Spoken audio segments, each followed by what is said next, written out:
আমরা যখন কোনো মিউচুয়াল ফান্ডের পাস রিটার্ন ট্র্যাক করি আমরা দেখতে পাই যে 1 ইয়ার, 3 ইয়ার্স, 5 ইয়ার্স, 10 ইয়ার্সে সেই সমস্ত মিউচুয়াল ফান্ড 20%, 30%, 35% রিটার্ন কিন্তু ইনভেস্টারদেরকে দিয়ে আসছে। তাহলে এতই যদি ভালো রিটার্ন দিয়ে আসে, কেন একজন কমন মিউচুয়াল ফান্ড ইনভেস্টার বেশি রিটার্ন ক্যাপচারই করতে পারেন না?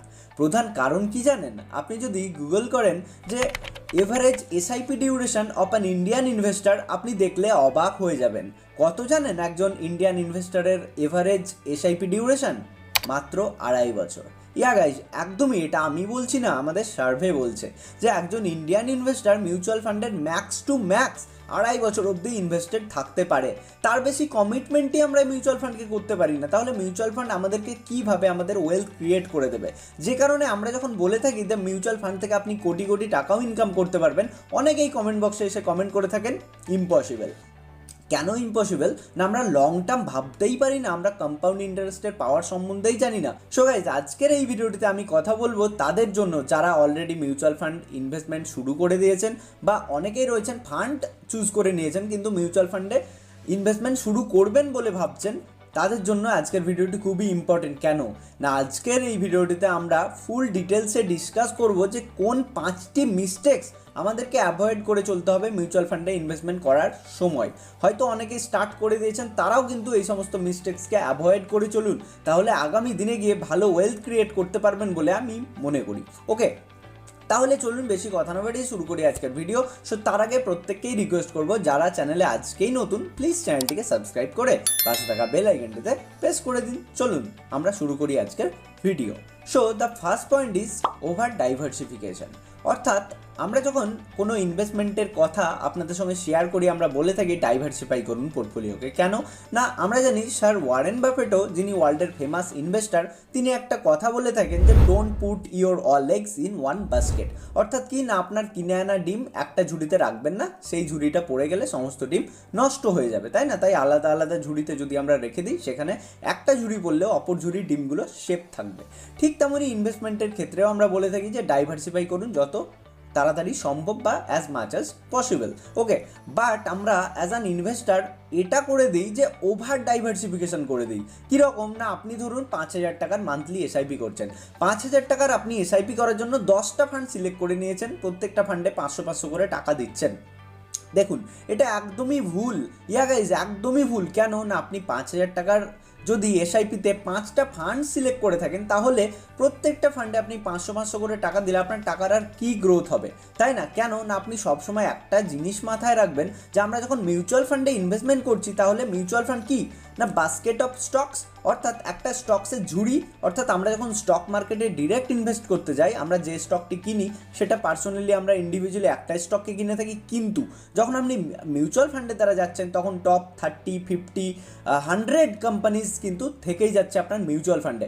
তাই অলরেডি ডাইভার্সিফাই হয়ে থাকছে আপনার পোর্টফোলিও। সব বেশি মিউচুয়াল ফান্ডে ইনভেস্টমেন্ট করার একদমই দরকার নেই, ওভার ডাইভার্সিফিকেশন করবেন না, ঠিক আছে? অর্থাৎ কি না, আপনি যদি মান্থলি 5,000 টাকার এসআইপি করতে যান, সেখানে 2 থেকে 3টে ফান্ড বা দুটো ম্যাক্স টু ম্যাক্স 2টো ফান্ড সিলেক্ট করলেই হয়ে যায়। আপনি যদি 10,000 টাকা ইনভেস্ট করছেন, then you can go with 3 or 4 funds. Okay, এইভাবে আমরা ডাইভার্সিফিকেশনও করবো, কিন্তু ওভার ডাইভার্সিফিকেশন করবো না। তাহলে কি হবে না, ফিউচারে গিয়ে আমাদের কিন্তু ওয়েলথ ক্রিয়েট হবে। এর সঙ্গে সঙ্গে চলুন আমরা দেখে নিই যে আমাদের এজ ওয়াইজ আমরা কিভাবে কত পার্সেন্ট টাকা আমরা ডাইভার্সিফাই করতে পারি। আপনার যদি এজ 20s to 30s হয়ে থাকে, then you can go with large cap with 30%, mid cap with 30% and small cap with 40%। Okay, তো লার্জ ক্যাপে 30% ইনভেস্টমেন্ট করতে পারেন, মিড ক্যাপে আপনি 30% ইনভেস্টমেন্ট করতে পারেন, অ্যান্ড স্মল ক্যাপে আপনি 40% ইনভেস্টমেন্ট করতে পারেন। এবং আপনার যদি এজ 30s to 60s এর মধ্যে হয়ে থাকে, তাহলে আপনার এটা করা উচিত যে 50 to 60% অফ ইউর ক্যাপিটাল কোথায় ইনভেস্টমেন্ট করবেন? লার্জ ক্যাপে করে দেবেন। বাদ বাকি 30% আপনি মিড ক্যাপে করবেন, এবং বাকি 10% আপনি স্মল ক্যাপের সঙ্গে যেতে পারেন। এইভাবে আপনার পোর্টফোলিওকে আপনি ডাইভার্সিফাই করতে পারেন। Number 2, investing in mutual fund for short term basis. দেখুন, আমরা ভিডিও শুরুতেই একটা আপনাদের সঙ্গে সার্ভে শেয়ার করেছিলাম। সেটা কি না, আমরা যদি এভারেজ এসআইপি ডিউরেশন ইন্ডিয়াতে দেখে থাকি, তাহলে আমরা 2.5 বছরের ডিউরেশন দেখেছি।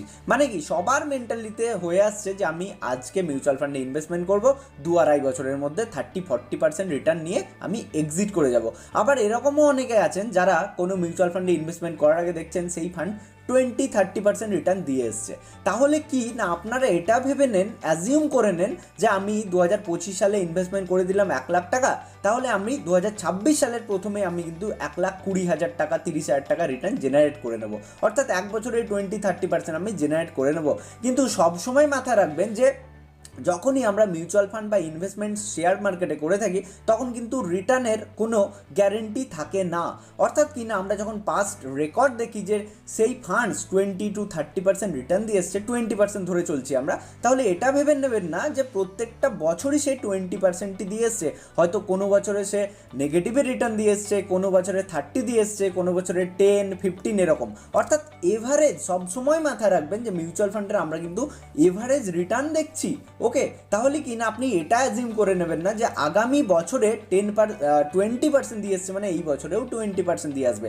অর্থাৎ এভারেজে 5 বছর বা 3 বছরের এভারেজে আপনি ওই রিটার্নটার কাছাকাছি এক্সপেক্ট করতে পারেন। ঠিক আছে, তো কি না বোঝানোর কথা হচ্ছে এটাই যে কখনোই ভেবে নেবেন না যে আপনি যখন ইনভেস্টমেন্ট করছেন সেখান থেকে 1 বছর পরে আপনি এতটাই রিটার্ন পেয়ে যাবেন, এরকমটা হয়ে থাকে না।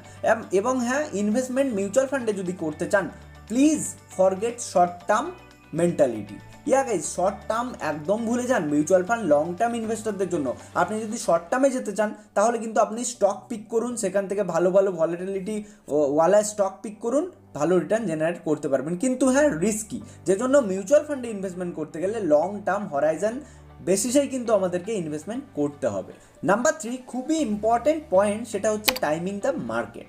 দেখুন, টাইমিং দ্য মার্কেট বলতে কি না, অনেক সময় হয় যে শেয়ার বাজার নিচের দিকে পড়ে, লাইক এখন মার্কেট নিচের দিকে আছে, তাই না? তাহলে কি আমরা মিউচুয়াল ফান্ডে দু রকমভাবে ইনভেস্টমেন্ট করতে পারি, একটা হচ্ছে এসআইপির দ্বারা এবং অপরটা হচ্ছে লামসামের দ্বারা। তো অনেকেই করে থাকেন কি না মার্কেটকে টাইম করতে যান। দেখুন, টাইম করা মার্কেটকে খুবই বেটার। অর্থাৎ কি না আমরা যেরকম এসআইপি করে চলেছি এবং যখন মার্কেট নিচে আসছে তখন আমরা ইনভেস্টমেন্ট করছি, মার্কেট ওপরে যাচ্ছে তখন আমরা করছি না, খুবই ভালো কথা। কিন্তু তার জন্য আপনাকে এক্সপার্ট হতে হবে, তাই না? অর্থাৎ মার্কেটের ব্যাপারে আপনাকে অ্যাক্টিভ থাকতে হবে। অর্থাৎ আপনি যদি কোনো চাকরি করছেন তাহলে কিন্তু আপনার জন্য এটা সহজ ব্যাপার নয় মার্কেটকে টাইম করা। তাই অপরের কথা শুনে কিন্তু মার্কেটকে টাইম করতে যাবেন না।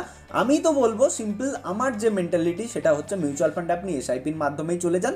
সিম্পল, প্রত্যেক মাসে মাসে আপনার টাকা অটোমেটিক্যালি ব্যাংক থেকে ডিডাক্ট হতে থাকবে এবং আপনি যদি পারেন তাহলে মার্কেটে যখন অনেকটাই বেশি পতন চলে আসবে সেখানে আপনি লামসাম করতে পারেন। ঠিক আছে, অর্থাৎ কি সবসময় মার্কেটকে টাইম করা আমাদের জন্য সেটা সঠিক ব্যাপার নয়। ওকে, কিন্তু হ্যাঁ আপনি করতে পারেন, আপনার যদি এক্সপিরিয়েন্স, আপনার যদি নলেজ থাকে এবং আপনি যদি একজন এক্সপার্ট হন তাহলে আপনি কিন্তু মার্কেটকে টাইম করতে পারেন। 4 নাম্বার মিস্টেক যেটা আমরা করে থাকি সেটা হচ্ছে আমরা ডেলি কি করি না মিউচুয়াল ফান্ডের পোর্টফোলিওকে ট্র্যাক করি। আমরা খুলে খুলে দেখি, ডেলি দেখি যে দেখি আজকে আমার কত টাকা বাড়লো, আজকে আমার কত টাকা নিচে গেল। দেখুন, আপনি যখন মিউচুয়াল ফান্ডে ইনভেস্টমেন্ট করছেন, অনেকগুলো স্টকে ইনভেস্টমেন্ট করছেন, সেখানে ফান্ডস ম্যানেজার রয়েছে, তাই না? তাহলে আপনার মাথা ঘামাবার এত কিসের দরকার? আপনি জাস্ট একটা অ্যামাউন্ট ফিক্স করে দিন এবং ফান্ডস ম্যানেজারের উপর ডিপেন্ড করে ছেড়ে দিন, একটা ভালো ফান্ড সিলেক্ট করে আপনি ছেড়ে দিন। দরকার নেই প্রত্যেক দিন মার্কেটকে ট্র্যাক করার। আপনি যদি প্রত্যেক দিন মার্কেটকে ট্র্যাকই করতে চান তাহলে তো আপনার স্টকে ইনভেস্টমেন্ট করা বেটার, তাই না? মিউচুয়াল ফান্ড কাদের জন্য? একটা প্যাসিভ ইনকামের জন্য, তাই না? যে আপনার হাতে টাইম নেই, আপনি একটা জব করছেন, আপনি সিম্পলি টাকা কাটাতে চান, যেমন আমরা পোস্ট অফিস বা ব্যাংকে দিয়ে থাকি। ঠিক আছে, তাহলে সেরকম করে যদি আমরা মিউচুয়াল ফান্ডে ইনভেস্টমেন্ট করি আমার মনে হয় ভালো রিটার্ন আপনি পেয়ে যাবেন। তাই আমি বলবো প্রত্যেকটা দিন অ্যাক্টিভলি মিউচুয়াল ফান্ডকে দেখার কোনো দরকার নেই। ওকে, আমরা সব থেকে শেষে যে মিস্টেক্সের কথা বলবো এটা অনেকেই করছি রিসেন্টলি। আমি দেখতেই পাচ্ছি আমার আশেপাশের মানুষরাও মিউচুয়াল ফান্ডের ব্যাপারে বেসিক নলেজটুকু রাখে না, শুধু শুনে নেয় এবং অ্যাড দেখে নেয় মিউচুয়াল ফান্ড সেই হে, সেখান থেকে ইন্সপায়ার্ড হয়ে মিউচুয়াল ফান্ডে ইনভেস্টমেন্ট করতে থাকে। কিন্তু আমি একটা কথা বলবো যে আপনারা যখন বাজারে সবজি কিনতে চান তাহলে সবজিটারও আপনি দাম দর করেন, ভালো জিনিস কিনা দেখে করেন। অর্থাৎ সে বলে দিল সবজিটা ভালো, আপনি কিন্তু বিশ্বাস করছেন না। তাহলে যখন 20-30 টাকার সবজি কিনতে আপনি বিশ্বাস করছেন না, তাহলে এখানে লাখ লাখ টাকার মিউচুয়াল ফান্ডে যখন আপনার টাকা লাগাবেন কেন আপনি এরকমটা করবেন? দেখুন, যে কোনো কিছুতে এন্টার করার আগে তার বেসিক ক্লিয়ার করে নিতে হয়। আমরা যখন বাড়ি বানাই, বাড়ির যদি ভিতটাই ঠিক শক্ত না করি তাহলে কিন্তু যত বড়ই বাড়ি বানাই না কেন সেটা পড়ে যেতে বেশি সময় লাগবে না। তাই আমি বলবো বেসিকটা জেনে নিন মিউচুয়াল ফান্ডের। কিচ্ছু না, কিছু কিছু সিম্পল ফ্যাক্টর আছে সেগুলো জেনে নিন। সেটা কি না, দেখুন এক্সপেন্স রেশিও আমাদেরকে জানতে হবে। এক্সপেন্স রেশিও কি? এক্সপেন্স রেশিও হচ্ছে আপনি যে মিউচুয়াল ফান্ডে ইনভেস্টমেন্ট করছেন, তাহলে সেই মিউচুয়াল ফান্ডের একজন ফান্ডস ম্যানেজার রয়েছেন, তাই না? তাহলে সেই মিউচুয়াল ফান্ড কোম্পানি কী করে, তার ফান্ডস ম্যানেজারকে ফান্ডস ম্যানেজ করার জন্য স্যালারি দিয়ে থাকে, তাই না? এটাকে আমরা বলছি এক্সপেন্স রেশিও। এছাড়াও তারা কিন্তু কিছু কিছু জায়গাতে খরচা করে থাকে, অ্যাড চালানোর জন্য খরচা করে থাকে, তো সেই সমস্ত জিনিসকে আমরা বলে থাকি এক্সপেন্স রেশিও। অর্থাৎ যখন কোনো মিউচুয়াল ফান্ডে আপনি ইনভেস্টমেন্ট করছেন, সেই মিউচুয়াল ফান্ডের এক্সপেন্স রেশিও যত কম হবে অ্যাজ অ্যান ইনভেস্টর আমাদের জন্য তত প্রফিটেবল। ওকে, কেননা আমরা যদি 1,00,000 টাকার ওপরে 1% এক্সপেন্স রেশিও দিয়ে থাকি, মানে বুঝতেই পারছেন, তাহলে কোনো ফান্ডে যদি আমরা 0.5% এক্সপেন্স রেশিও পাচ্ছি, তাহলে 0.5%-এর সঙ্গেই যাওয়া ভালো, তাই না? কেননা লং টাইম ফ্রেমে গিয়ে কিন্তু আমাদের টাকার ওপরে 1% অনেকটাই ম্যাটার করে থাকবে। ওকে, এটা মাথায় রাখবেন। নাম্বার 2 কি না, এক্সিট লোড। দেখুন, অনেক মিউচুয়াল ফান্ড এরকম আছে যারা কিন্তু টাইম বেসিসে এক্সিট লোড নিয়ে থাকেন। অর্থাৎ কি, আপনি ধরুন মিউচুয়াল ফান্ডে ইনভেস্টমেন্ট করতে শুরু করলেন আজ থেকে, ওকে, আপনি মধ্যেখানে বলছেন না আমি আর মিউচুয়াল ফান্ড কন্টিনিউ করবো না, I want to withdraw my money. Okay, so কী করতে হবে, আপনাকে কিছু পেনাল্টি দিতে হবে। দেখুন, কোনো মিউচুয়াল ফান্ড বলে থাকে যে তারা 1 বছরের মধ্যে যদি টাকা আপনি উইথড্র করতে চান 1% 2% এক্সিট লোড নিয়ে থাকে। আবার কোনো মিউচুয়াল ফান্ড বলে আমি 2 বছর অবধি কিন্তু এক্সিট লোড নিয়ে থাকবো। আবার কোনো মিউচুয়াল ফান্ড বলে আমরা কোনো এক্সিট লোডই নেব না। তো এক্সিট লোড অবশ্যই মাথায় রাখবেন এবং টাইমটা মাথায় রাখবেন যে আপনি যে মিউচুয়াল ফান্ডে ইনভেস্টমেন্ট করছেন তার এক্সিট লোড কত বছর, ঠিক আছে? সেই এক্সিট লোডের বছর যদি 2 বছর হয়, 2 বছরে টাকা তোলার দরকার নেই, তারপর আপনি উইথড্র করতে পারেন ফ্রিতে, সেখানে কিন্তু কোনো এক্সিট লোড আপনাকে দিতে হবে না। এরপরে সব থেকে বড় পয়েন্ট হচ্ছে ট্যাক্স। মিউচুয়াল ফান্ডে ইনভেস্টমেন্ট তো আমরা করি, কিন্তু ট্যাক্সের ব্যাপারে কি আমরা জানি? মিউচুয়াল ফান্ডে আমরা 2 রকমের ট্যাক্স দিয়ে থাকি। সেটা কি না, দেখুন, সেটা হচ্ছে STCG and LTCG, long term capital gain and short term capital gain. দেখুন, শর্ট টার্ম ও লং টার্ম বলতে 1 বছরের মধ্যে যদি আপনি মিউচুয়াল ফান্ড থেকে টাকা উইথড্র করেন, then you have to pay 20%। Okay, আপনার কিন্তু 20% ট্যাক্স লাগবে, মাথায় রাখুন। এবং আপনি যদি 1 বছরের বেশি অর্থাৎ লং টাইম ফ্রেমের জন্য ইনভেস্টমেন্ট করে থাকেন, then you have to pay LTCG, long term capital gain. সেটা কত না, আগে ছিল 10%, এখন কিন্তু সেটাকে ইনক্রিজ করে করা হয়েছে 12.5%, অর্থাৎ 12.5% মতো আপনার কিন্তু লাগবে। কিন্তু সেখানে একটা এক্সেমশন লিমিট রয়েছে। সেটা কত না, আপনি 1,25,000 টাকা অবধি, অর্থাৎ আপনার প্রফিটের আপনি যত টাকা ইনভেস্টমেন্ট করলেন তার উপরে আপনাকে ট্যাক্স লাগবে না। অর্থাৎ আপনি 5 লাখ টাকা ইনভেস্টমেন্ট করলেন, সেই টাকার উপরে 1 টাকাও ট্যাক্স লাগবে না। কিন্তু 5 লাখ টাকার উপরে আপনার যদি প্রফিট হলো 1.5 লাখ টাকা, অর্থাৎ 6.5 লাখ টাকা আপনার ক্যাপিটাল গিয়ে দাঁড়ালো, তাহলে 1,25,000 অবধি আপনার এক্সেমশন হবে। ওকে, মাত্র 25,000 টাকার উপরে আপনাকে 12.5% ট্যাক্স কিন্তু দিতে হবে গভর্নমেন্টকে। ওকে, এই ট্যাক্সের ব্যাপারে আমরা অনেকেই জানি না।